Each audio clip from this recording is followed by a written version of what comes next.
तो सांसद बिधूड़ी ने संसद को शर्मिंदा किया। नई सदन के नए सत्र में सांसद ने सदन की गरिमा को तार तार कर दिया। लोकसभा में सांसद रमेश बिधूड़ी की अमर्यादित भाषा ने सबको चौंका दिया। बिधूड़ी ने बीएसपी सांसद दानिश अली को निशाना बनाया, जिसके बाद बिधूड़ी की टिप्पणी पर खुद राजनाथ सिंह ने सदन में माफी मांगी और बिधूड़ी के बयान को सदन के रिकॉर्ड से हटाने का निवेदन किया। स्पीकर ओम बिरला ने सांसद रमेश बिधूड़ी को उनकी बयानबाजी के लिए कड़ी चेतावनी दी। स्पीकर ओम बिरला का यह भी कहना है कि दोबारा ऐसा बर्ताव करने पर उन पर कड़ी कार्रवाई की जाएगी। बिधूड़ी को बीजेपी ने कारण बताओ नोटिस भी जारी कर दिया है। सांसद रमेश बिधूड़ी को 15 दिन में इस नोटिस का जवाब देना होगा। दानिश अली ने लोकसभा स्पीकर को चिट्ठी लिखी है और अपनी चिट्ठी में क्या मांग की है, इन तमाम मसलों पर विस्तार से चर्चा करेंगे। लेकिन सबसे पहले आपको एक रिपोर्ट देता हूं।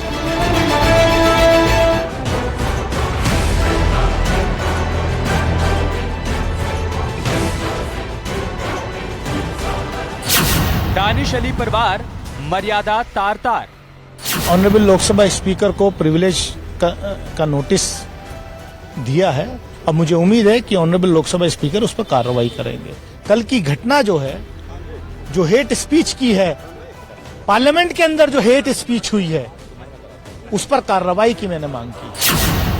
सांसद बिधूड़ी ने संसद को किया शर्मिंदा। इस किस्म की लैंग्वेज इस्तेमाल करना जैसे कि रमेश बिधूड़ी ने की है, ये इंसानियत के खिलाफ है और इससे पूरी मुस्लिम कौम को बहुत ही ज्यादा तकलीफ हुई है। संसद के अंदर टिप्पणी, रिकॉर्ड से बयान बाहर। विपक्ष की बेंच पर बैठे हमारी सम्मानित सदस्यों ने कहा कुछ ऐसी बात उन्होंने कही है जिससे इनकी फीलिंग हर्ट हुई है। तो मैं आपसे विनम्र अनुरोध करूंगा कि रिकॉर्ड में लिखवा लें, ऐसी कोई बात यदि उन्होंने कही है तो रिकॉर्ड से उसे डिलीट कर दिया जाना चाहिए। असंसदीय आचरण, असभ्य जुबान, सियासी घमासान। आम आदमी पार्टी के 2 सांसद राज्यसभा में सस्पेंड हुए हैं, राघव चड्ढा और संजय सिंह, क्योंकि वो नारे लगा रहे थे, वो प्रोटेस्ट कर रहे थे और उनको सस्पेंड किया गया। और बिधूड़ी ने जो भाषा का इस्तेमाल किया है, मैं समझता हूं ये एक फिट केस है सस्पेंशन।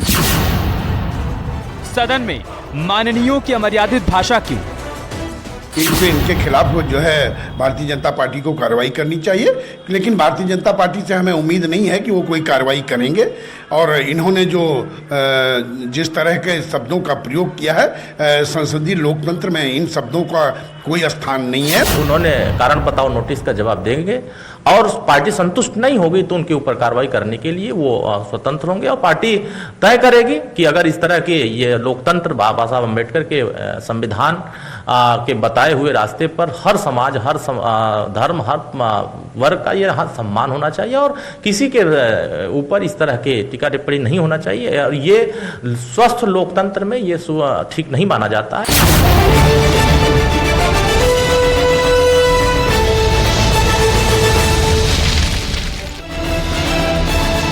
और चर्चा की शुरुआत करें उससे पहले आपको बता देते हैं कि किन सवालों के इर्द गिर्द आज हम चर्चा को आगे बढ़ाने वाले हैं। हमारे पहले राउंड का सवाल क्या होगा, आप वो देख लीजिए।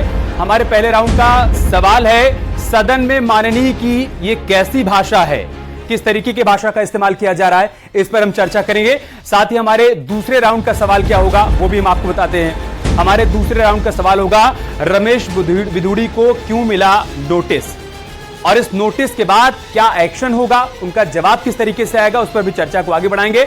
हमारे तीसरे राउंड का सवाल क्या होगा वो भी आप देख लीजिए। हमारे तीसरे राउंड का सवाल है, दानिश अली वर्सेस रमेश बिधूड़ी, एक नई जंग की शुरुआत हो गई। इन्हीं सवालों के इर्द गिर्द चर्चा को आगे बढ़ाएंगे। सबसे पहले मेहमानों से आपका परिचय करवा देते हैं। हमारे साथ आशीष सिंह जुड़ चुके हैं जो कि नेता हैं भारतीय जनता पार्टी के। सुधा मिश्रा हमारे साथ हैं, प्रवक्ता हैं कांग्रेस पार्टी से। इसके अलावा अनुराग भदौरिया हमारे साथ जुड़ चुके हैं, प्रवक्ता हैं समाजवादी पार्टी के। आरबी रावत हमारे साथ जुड़ चुके हैं, आप बीएसपी के नेता हैं। आशीष सिंह, मैं शुरुआत आपसे ही करूंगा। नई सदन में प्रधानमंत्री मोदी का पहला भाषण हुआ तो उन्होंने कहा कि हम यहां से, हमारे आचरण से, हमारी वाणी से, हमारे संकल्पों से जो भी करेंगे देश के लिए, राष्ट्र के एक एक नागरिक के लिए वो प्रेरणा का कारण बनना चाहिए और हम सबको इस दायित्व को निभाने के लिए भरसक प्रयास भी करना चाहिए। ये प्रयास कर रहे हैं रमेश बिधूड़ी। देखिए, सबसे पहले मैं ये कहना चाहता हूं कि किसी भी स्वस्थ लोकतंत्र में ऐसी असंसदीय भाषा बिल्कुल भी नहीं बोलनी चाहिए। और पूरी समस्त भारतीय जनता पार्टी, हमारे राष्ट्रीय अध्यक्ष, इवन रक्षा मंत्री राजनाथ जी भी उस पर माफी मांग चुके हैं और पार्टी ने कारण बताओ नोटिस जारी कर रखा है बीजेपी एमपी रमेश बिधूड़ी जी को। तो मुझे लगता है जल्द ही कुछ न कुछ उनका बयान और उस कारण बताओ नोटिस का जवाब आएगा और पार्टी अपनी तरफ से ऐसे बयानों का खंडन करती है और भविष्य में उम्मीद करते हैं कि कोई भी भारतीय जनता पार्टी का समर्थित जो भी हमारे घटक दल है, कोई भी ऐसा बयानबाजी देने से बचे। और इसके साथ साथ ही हम ये भी चाहते हैं कि जो अन्य विपक्षी दल हैं वो भी ऐसी दो बातें जो चाहे आशीष सिंह जी हों, अभी विपक्षी दलों पर मत जाइए, अभी विपक्षी दलों पर मत जाइए। विपक्षी दल के प्रवक्ता जुड़े हैं, मैं उनके पास जाऊंगा। आप ये बताइए कारण बताओ नोटिस का मतलब क्या है? क्या उनसे यह पूछा गया है कि उन्होंने इस भाषा का इस्तेमाल क्यों किया? ये भाषा उनके शब्दकोश में रही होगी तभी तो उन्होंने इस्तेमाल किया।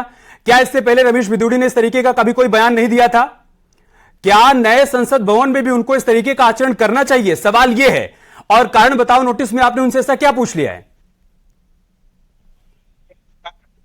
जाहिर सी बात है, उनसे यही सवाल किया गया है कि ऐसी कौन सी स्थिति आ गई कि आपको ऐसे असंसदीय भाषा का प्रयोग करना पड़ा सदन के बीच में। तो मुझे जो लगता है अभी तो उनका बयान आना बाकी है।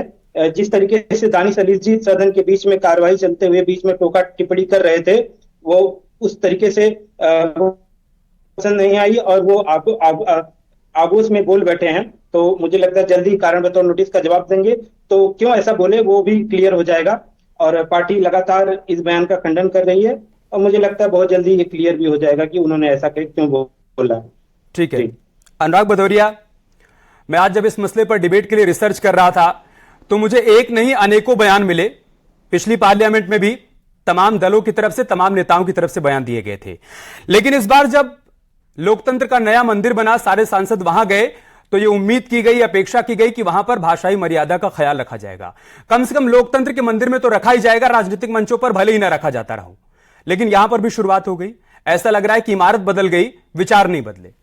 मैंने आपको पहले बोला ना, भारतीय जनता पार्टी के संस्कृति और संस्कार कभी नहीं बदल सकते। नई इमारत में और नई बिल्डिंग ईंट पत्थर बनाने से नहीं बनती, नए झूमर नया फर्नीचर लगाने से संसद नहीं बनता है। संसद बनता है कि आपने वहां पे आचरण क्या जनता के लिए अपनाया है, देश के लिए क्या आचरण अपनाया है, संविधान का कितना सम्मान कर रहे हैं। एक व्यक्ति पार्लियामेंट के अंदर खड़ा होकर एक दूसरे व्यक्ति को, दूसरा व्यक्ति मतलब कौन? दूसरा व्यक्ति वो भी हिंदुस्तानी है और उसको किस शब्दों का इस्तेमाल कर रहा है। माने आप पार्लियामेंट के अंदर में जो शब्द का नाम आप ले भी नहीं सकते, शब्द यहां बोल भी नहीं सकते, आप उसको अपमानित कर रहे हो। मतलब आप पार्लियामेंट को अपमानित कर रहे हो, संविधान को अपमानित कर रहे हो, राष्ट्र को अपमानित कर रहे हो। आप एक हिंदुस्तानी को, एक भारतीय को, एक इंडियन को अपमानित कर रहे हो। ऐसे व्यक्ति की जो शब्द हैं संसदीय कार्रवाई से नहीं, ऐसे व्यक्ति को मार्शल द्वारा उठवा के बाहर फेंक देना चाहिए, उसको संसद से ही हटा देना चाहिए। यह व्यक्ति संसद में रहने लायक नहीं है। और उनके बगल में दो कैबिनेट मंत्री भी बैठे थे, हर्षवर्धन जी और रविशंकर प्रसाद जी, वो मुस्कुरा रहे थे। अरे आप किसका मजाक उड़ा रहे हो? किस बात पे मुस्कुरा रहे हो? वो व्यक्ति जो संविधान का अपमान कर रहा है उसके उनको शब्दों को देख के आप मुस्कुरा रहे हो? ये आपकी नियत है। कमाल की बात है भारतीय जनता पार्टी की। भारतीय जनता पार्टी और भारतीय जनता पार्टी का, मैं इसमें कोई राजनीति की बात नहीं कर रहा हूं, मैं सिर्फ ये बात कर रहा हूं कि पहली बार हिंदुस्तान के अंदर में, नए पार्लियामेंट के अंदर में इस तरह के शब्दों का इस तरह के शब्दों का जो इस्तेमाल हुआ है, वो मुझे लगता है कि आपने हमारे सभी भारतीयों का अपमान किया है। हर भारतीयों के, हमारी विचारधारा अलग हो सकती है, हमारी पूजा पद्धति अलग हो सकती है, हमारा अपना एक तरह का अपनी कभी कभी अपने घरों के फंक्शन अलग हो सकते हैं, लेकिन हम सब हिंदुस्तानी हैं। हम सबका खून एक है, हमारा डीएनए एक है, क्योंकि हम इस हिंदुस्तान में पैदा बड़े हुए हैं। किसी को अधिकार नहीं है कि आप किसी के धर्म के बारे में, जाति के बारे में और यहां पे टिप्पणी करेंगे। ऐसे व्यक्ति के ऊपर में तो मैं तो कहता हूं, ऐसे व्यक्ति वो हिंदुस्तानी हो ही नहीं सकता। वो हिंदुस्तानी नहीं हो सकता जो हिंदुस्तान में खड़ पार्लियामेंट में, हमारे हिंदुस्तान में जहां हमारी अनेकता में एकता बोला जाता है। जवाब दीजिए, उसके बाद मैं सुधा जी के पास जाऊंगा। और साथ ही साथ एक जानकारी और आपको दे दूं कि दानिश अली की तरफ से तो यह तक कहा जा रहा है कि मैं विचार कर रहा हूं कि मैं सदन का हिस्सा रहूं या नहीं ना रहूं, क्योंकि मेरे वोटर्स ने मुझे यहां पर इसलिए नहीं भेजा है कि मैं इस तरीके से अपमानित हूं और मुझे अपशब्द कहा जाए।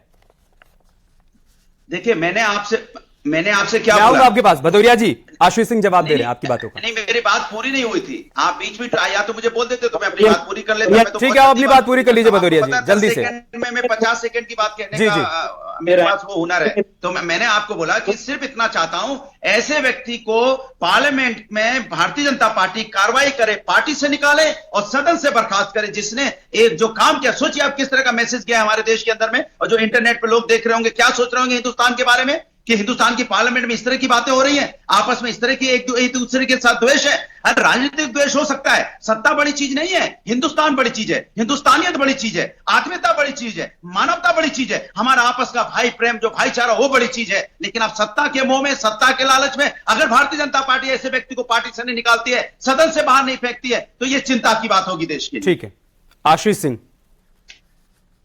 और पार्टी भी कारण नोटिस मांगी है, लेकिन मैं आपसे पूछना चाहता हूं, आपकी इंडिया अलायंस की एक सांसद हैं टीएमसी से, महुआ मोइत्रा जी, हरामी जैसे शब्द का प्रयोग करती हैं। कितने समाजवादियों ने माफी मांगी?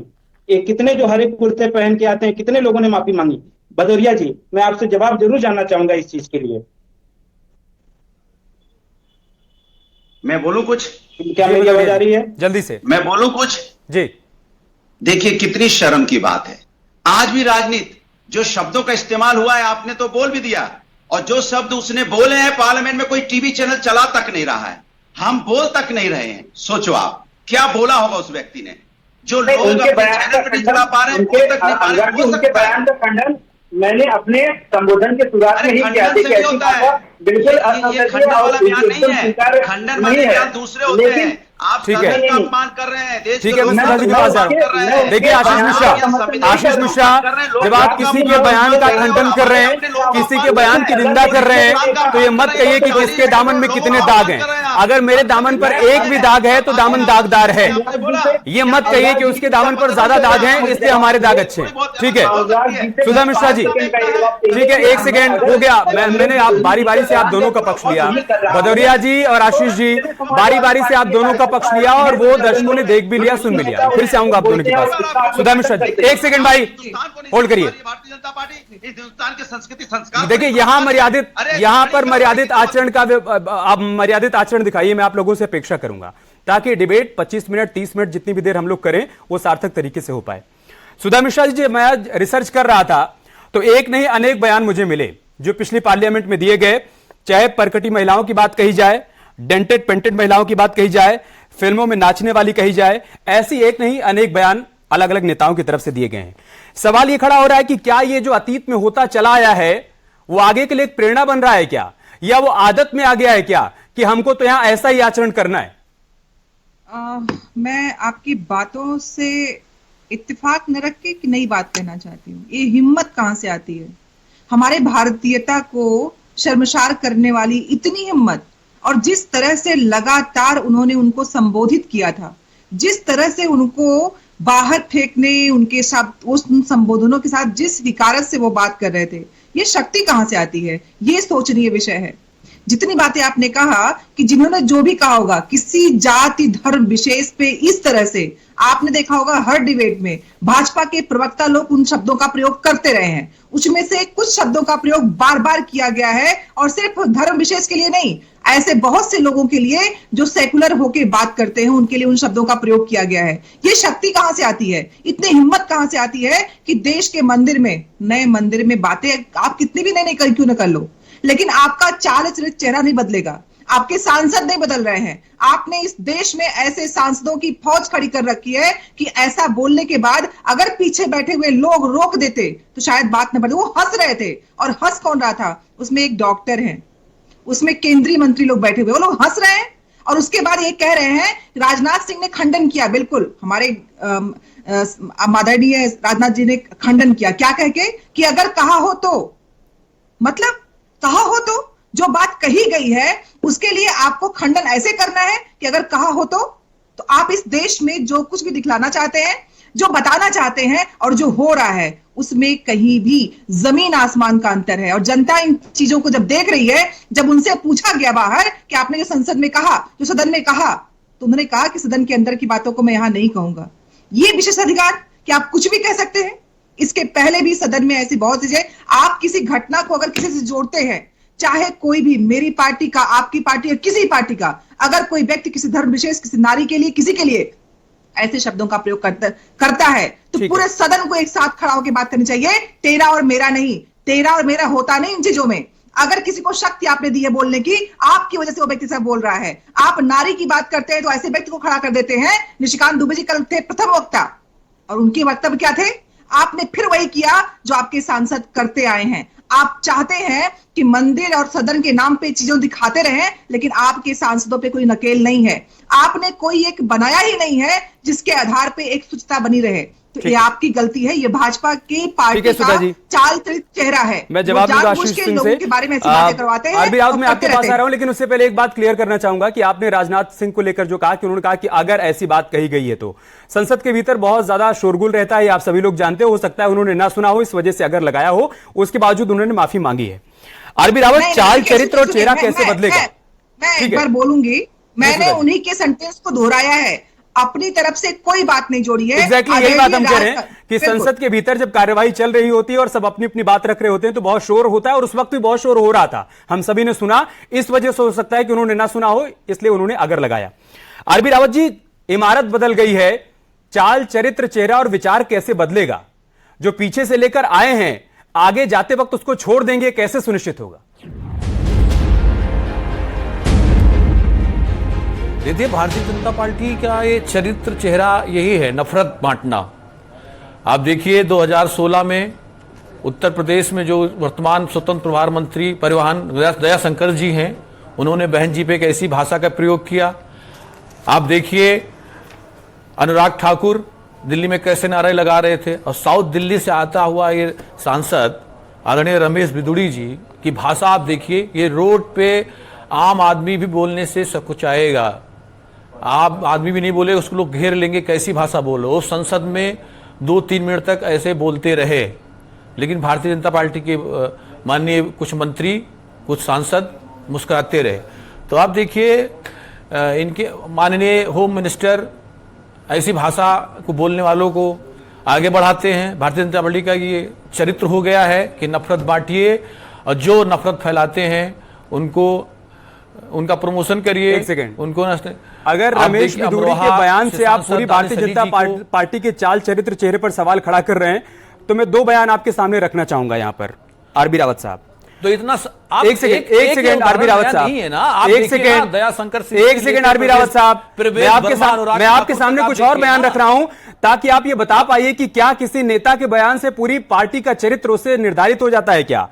कांग्रेस पार्टी की तरफ से उनके सांसद अभिजीत मुखर्जी ने 2012 में जब निर्भया कांड हुआ था, तब उन्होंने कहा था कि दिल्ली में 23 वर्षीय युवती के साथ बलात्कार के विरोध में प्रदर्शनों में हिस्सा ले रही छात्राएं सजी संवरी महिलाएं हैं, जिन्हें असली एक सेकंड में आपको बता रहा हूं ताकि आप ये बता पाइए कि जब आप किसी एक सांसद के चरित्र पर सवाल खड़ा करते हैं तो उसके साथ आप पूरी पार्टी को लपेट देते हैं।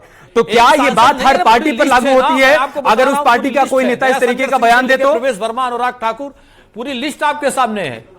वो लिस्ट है मेरे सामने, मैं वही तो आपको बता रहा हूं। वो लिस्ट मेरे सामने है और उसमें कोई एक पार्टी ऐसी नहीं है जिससे कोई ना कोई नेता ना हो जिसने समय समय पर इस तरीके का बयान ना दिया। अटैक नहीं किया, वो सांसद हैं, वहां पे पिछड़े दलितों महिलाओं ने दानिश अली को जिता के भेजा है, ये उनका अपमान है। आप देखिए एशियन गेम में आप इतनी शक्ति रखते हैं तो वहां क्यों नहीं बोल रहे हैं? चाइना उनको जाने नहीं दे रहा और चल के खिलाड़ियों को। ये भारतीय जनता पार्टी है, सिर्फ झूठ, नफरत यही बेचती, यही फैलाती है, और बहुत दिन अब इनके समय नहीं रहे हैं। विश्वगुरु बनने की बात करते हैं, ऐसे इन टीम को लेके विश्वगुरु बनाएंगे, क्या संदेश देना चाह रहे हैं? ठीक है आशीष सिंह, इनकी एक लिस्ट नहीं है, फेरिस्त है इनकी पूरे। आशीष सिंह, हमने सदन के भीतर ऐसे भी कार्यवाही देखी है जहां पर गंभीर से गंभीर बात, चुभने वाली बात सधे हुए शब्दों में कह दी जाती थी और किसी को बुरा नहीं लगता था। हमने अटल बिहारी वाजपेयी को सदन में बोलते हुए देखा है, सुना है।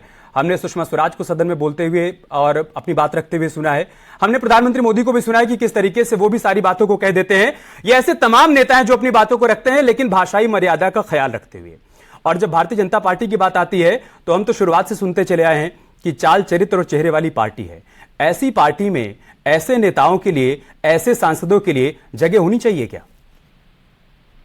देखिए, थोड़ा समय दीजिएगा, बहुत गंभीरता पूर्वक से मैं सुन रहा था सभी की बातों को। राजनाथ सिंह जी की जो कटिंग क्लिप ये बता रही है, राजनाथ जी खुद बोले हैं कि इतनी हो हल्ला हो रही थी नहीं पाए, और अगर उन्होंने ऐसा कहा है तो मैं उसके लिए माफी मांगता हूं, खंडन करता हूं। एक चीज। दूसरी बात कि मैं ऐसा कह के रमेश दुगड़ी के बयान का समर्थन नहीं करता हूं, ना ही भारतीय जनता पार्टी करती है। मोहब्बत की दुकान चलाने वाले राहुल गांधी जी के राष्ट्रीय प्रवक्ता हैं पवन खेड़ा जी। पवन खेड़ा जी मोदी जी को कहते हैं कि ओसामा बिन लादेन। आप बताइए ओसामा बिन लादेन कौन था? इन्हीं के मनीष तिवारी, इन्हीं के नेता कहते हैं कि मोदी नीच हैं। आप बताइए कि ये कौन सी संसदीय भाषा है? ये कौन सी बहुत प्यार और मोहब्बत की दुकान चलाने वाली भाषा है? दानिश अली जी से मेरी संवेदना है, उनको जैसा कहा गया नहीं कहना चाहिए था, लेकिन यही दानिश अली जी अभी हाल ही में कार्यक्रम हो रहा था, भारत माता जय के नारे लग रहे थे, उन्होंने जाके रोका और एक सिख एमएलसी को धक्का देकर उन्होंने नीचे उतारा। देखिए किस प्रकार से। और यही कांग्रेस आम आदमी पार्टी की प्रवक्ता है प्रियंका कक्कड़, शाहजाद पूनावाला हमारे भाजपा के राष्ट्रीय प्रवक्ता है, उनको कहती हैं शाहजाद मुजाहिदीन। तो मुजाहिदीन किसको कहते हैं? देखिए किसके चरित्र और किसकी चाल कैसी है ये हमें भी पता है। हमारे पास इन लोगों से बहुत बड़ी लंबी लिस्ट रखी हुई है, लेकिन मैं फिर कहता हूं अच्छा, जितने नाम आपने गिनाए और इन नामों ने जो कहा, क्या इसीलिए रमेश बिधूड़ी को लाइसेंस मिल जाता है सदन के भीतर ऐसे आचरण का? ये कहना चाहते हैं आप?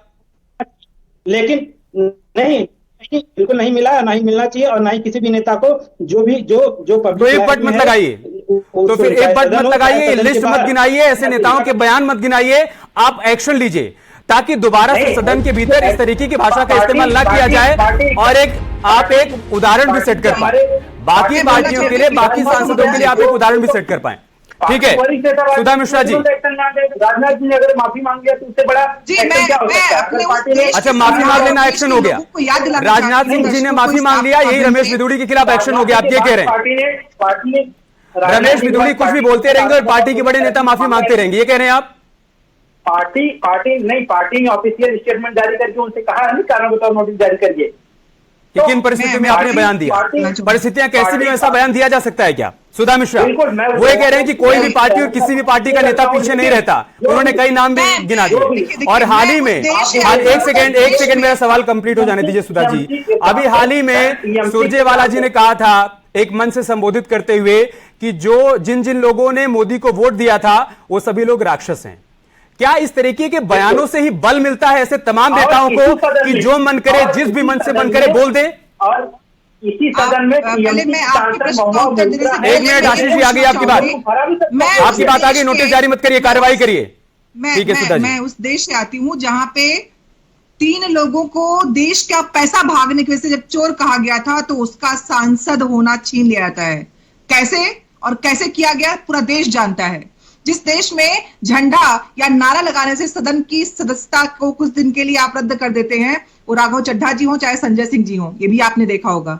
और उसके बाद पूरे देश के जो देश का संविधान कहता है कि हर व्यक्ति को, हर भारतीय को अधिकार है, उसके बारे में इस तरह कोई मेरी निजता तहां वहीं तक चलती है जहां तक आपकी नाक शुरू होती है। आपने पढ़ा होगा बचपन से। ये लोग कौन होते हैं किसी के बारे में? अगर ये शब्दों का प्रयोग आए दिन प्रवक्ताओं के द्वारा यूज न किया गया होता, ऐसे भीड़ में मंचों पे ऐसी बातें न की गई होती, 80-20 न किया गया होता, तो क्या इनका मनोबल बढ़ता?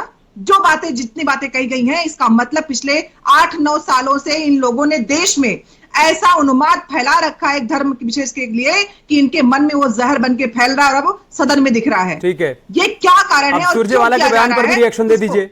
उन्होंने कहा कि जिन लोगों ने मोदी को वोट किया वो राक्षस हैं। मैंने अभी मैं बताऊं, प्रधानमंत्री जी ने भी इंडिया को कहां से जोड़ा था, मैं बताऊं। यही तो दिक्कत है कि इस देश में इन बातों को कहने में लोगों को अपना और तेरा देखना है। मैंने शुरुआत में कहा था कि ऐसी बातें करने सुरजेवाला ने बयान क्यों दिया, आपने उस पर भी कुछ नहीं कहा। और एमके स्टालिन ने अपने बयान के जरिए क्या किसी धर्म विशेष के लोगों का सम्मान किया? क्या उन्होंने आहत नहीं किया? क्या उन्होंने चोट नहीं पहुंचाई? क्या उन्होंने भाषाई मर्यादा का ख्याल रखा? क्या? मैं बता रही हूँ, सदन एक मंदिर है। हमारे प्रधानमंत्री जी ने कहा था मंदिर है ना, वहां पे सबके अधिकारों की रक्षा की जाती है ना। सही बात है, लेकिन ऐसा नहीं कि सिर्फ उस सदन के भीतर ही अच्छा आचरण होना चाहिए, उस सदन से बाहर निकलकर भी अच्छा आचरण होना चाहिए। अगर एमके उदयनिधि स्टालिन की तरफ से बात कही जाती है कि सनातन धर्म डेंगू और मलेरिया है तो इस पर भी कार्रवाई होनी चाहिए, इस पर कांग्रेस पार्टी चुप्पी साध लेती है। ठीक है अनुराग भदौरिया जी, लेकिन अभी ऐसे लग रहा है कि जैसे जिसका जो मन कर रहा है वो बोले जा रहा है। किसी का मन कर रहा है तो सनातन पर बोल रहा है, किसी का मन कर रहा है तो रामचरितमानस पर बोल रहा है, किसी का मन कर रहा है तो हिंदू धर्म पर बोल रहा है। जिसके मन में जो आ रहा है, जिसको लग रहा है कि मेरी राजनीति को सूट करेगा, वो चाहे सदन के भीतर या सदन के बाहर वो बोल दे रहा है। देखिए, आपको एक बात तो मानना पड़ेगा, 2014 के बाद से भारतीय जनता पार्टी ने देश का पूरा माहौल ही खराब कर दिया है, छिन्न भिन्न कर दिया है। ऐसे ऐसे शब्दों का इस्तेमाल हुआ है उसके पहले कभी नहीं हुआ है। ये आप भी जानते हैं, मैं भी जानता हूं। ऐसे ऐसे शब्दों का भारतीय जनता पार्टी ने इस्तेमाल शुरू किया, चाहे किसी के लिए भी हुआ हो। कभी आपने देखा इस देश के अंदर में महिला पहलवानों को घसीटा गया हो जो देश के लिए मेडल जीत के आई? आप एक घटना मुझे बता दीजिएगा, मैं आपको मान जाऊंगा। कभी आपने देखा कि जो मणिपुर की घटना जिस तरह से हुई है और जिसमें एक हमारे शहीद की पत्नी भी थी, कभी ऐसा हुआ हो तो देश के अंदर आप बताइएगा मुझे।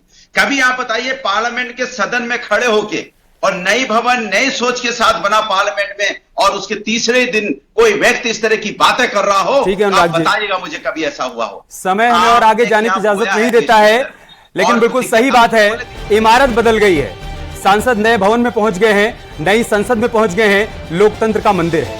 कम से कम वहां पर इस तरीके का व्यवहार होना चाहिए, ऐसे शब्दों का इस्तेमाल होना चाहिए कि समाज में एक अच्छा संदेश जा पाए, ऐसी कड़वाहट का संदेश ना जाए जिससे कि समाज के भीतर कड़वाहट बढ़ती चली जाए और कम से कम माननीयों के आचरण पर सवाल न खड़ा हो। इस तरीके का आचरण उनको करना चाहिए, ऐसा व्यवहार करना चाहिए, वो किसी भी दल से हो, किसी भी पार्टी से हो। बहुत बहुत शुक्रिया आप सभी का हमारे साथ जुड़ने के लिए, चर्चा का हिस्सा बनने के लिए। खबरें जारी हैं, आप बने रहें।